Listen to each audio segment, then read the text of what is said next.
Guys, അപ്പോൾ എല്ലാവർക്കും സുഖമല്ല. അങ്ങനെ നമ്മൾ വീണ്ടും ഒരു മിനി വ്ളോഗാണോ സ്റ്റഡി വ്ളോഗാണോ നിങ്ങൾ തന്നെ കണ്ടിട്ട് തീരുമാനിച്ചോളൂ. എനിക്കൊന്നും പറയില്ല. അപ്പോൾ അത് നിങ്ങളുടെ ഇഷ്ടം. അപ്പോൾ ഫൈനലി ഞാൻ അങ്ങനെ ഫുൾ വീഡിയോ സ്റ്റഡി വ്ളോഗ് ഇട്ടിട്ടുണ്ട്. കഷ്ടപ്പെട്ടാണെങ്കിലും ഇഷ്ടപ്പെട്ട് എഡിറ്റ് ചെയ്തൊക്കെ ഇട്ടിട്ടുണ്ട്. അങ്ങനെ നിങ്ങളൊന്ന് ജസ്റ്റ് ചെക്ക് ചെയ്ത് നോക്കുക കേട്ടോ. റിലേറ്റഡ് വീഡിയോ ആയിട്ട് ഞാൻ കൊടുത്തേക്കാം. അപ്പോൾ ചെക്ക് ചെയ്യാൻ മറക്കല്ല കേട്ടോ. പിന്നെ കമൻറ്റ് ചെയ്യാനും മറക്കല്ലേ. എനിക്ക് നാളെ യൂണിറ്റ് ടെസ്റ്റാണ് കേട്ടോ. അപ്പോൾ അത് പിന്നെ പഠിച്ച് എഴുതി നോക്കണതാണ് പിന്നെ ബാക്കിയുള്ള പണി എന്ന് പറയുന്നത്. വലിയ പാടുള്ള ചാപ്റ്ററല്ല, എന്നാലും എളുപ്പമുള്ള ചാപ്റ്ററും അല്ല. അങ്ങനെ ഒരു ഒരു നടുക്കെന്നൊരു ചാപ്റ്ററാണിത്. എളുപ്പം എഴുതാനൊക്കെ പറ്റുമെന്ന് എനിക്ക് തോന്നുന്നു. അത്യാവശ്യം മാർക്കൊക്കെ സ്കോർ ചെയ്യാൻ പറ്റുന്ന ചാപ്റ്ററൊക്കെ തന്നെയാണ്.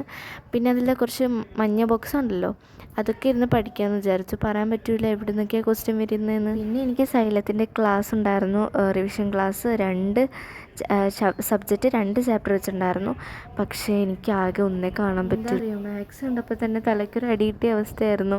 പിന്നെ ബാക്കി ക്ലാസ് കാണാൻ പറ്റൂലല്ലോ. പിന്നെ ഞാൻ അവിടെ വെച്ച് നിർത്തി. ബാക്കി പിന്നെ കാണാമെന്ന് വെച്ചു. പിന്നെ എന്താ പറയുക, മാത്സിൽ ആ പേപ്പറൊന്ന് ജസ്റ്റ് ഓടിച്ചു നോക്കി, അത്രേ ഉള്ളൂ. ബൈ.